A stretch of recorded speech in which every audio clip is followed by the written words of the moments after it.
Committee on Privacy, Technology, and the Law will come to order, and I want to thank all of you for being here with us this afternoon.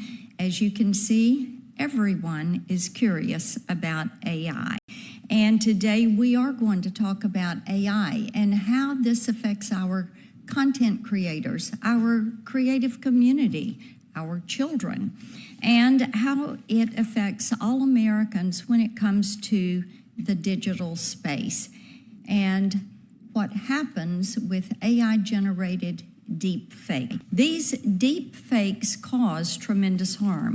In recent years, we've seen a deeply troubling spike in the use of generative AI to create sexually explicit deepfake content.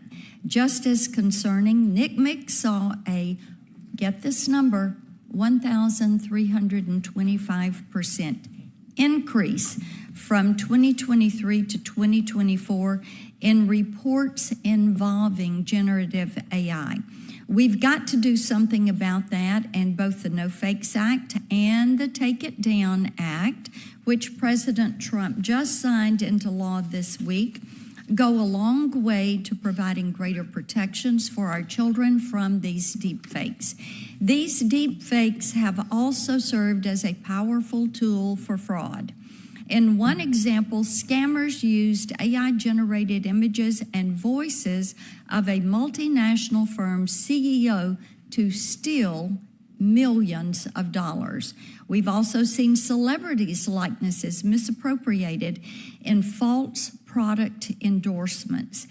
The No Fakes Act is a perfect complement to that effort by preventing AI deepfakes that steal someone's voice or likeness and use them to harass, bully, and defraud others, or to damage their career, reputation, or values.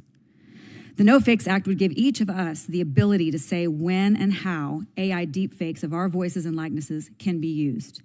If someone doesn't ask before posting a harmful deepfake, we can have it removed without jumping through unnecessary hoops or going to court. It gives every person the power to say yes or no about how their most personal human attributes are used. Ms. McBride, I want to come to you first.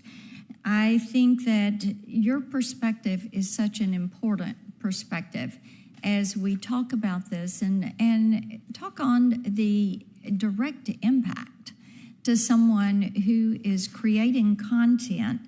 And I appreciated so much that in your testimony, you talked about how your voice and likeness, along with so many other creators, that is at risk, and therefore your livelihood is at risk.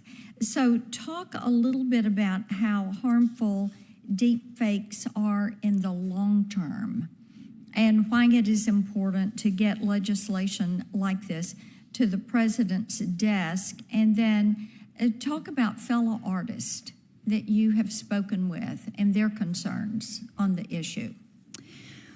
Well, as you said, it does affect livelihood for art musicians, backup singers, voiceover actors, authors, like so many people in the arts. For me, being established and having done this for over 30 years, that's not necessarily my first concern. I have the luxury of that not being my first concern, but it is a concern for younger artists that are coming up. So, as I said in my testimony, the thing that I'm most concerned with personally is how we work so hard to present ourselves with integrity and a certain character.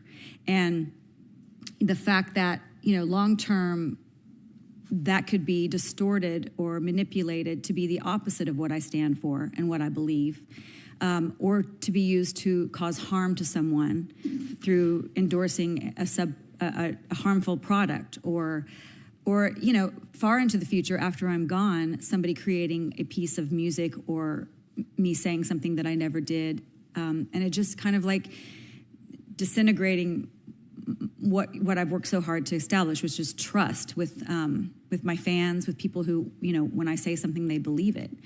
I think for younger artists, to your point of livelihood, to be new and having to set up what you stand for and who you are as a person, as an artist, what you endorse, what you believe in, and establishing a trust with your fans.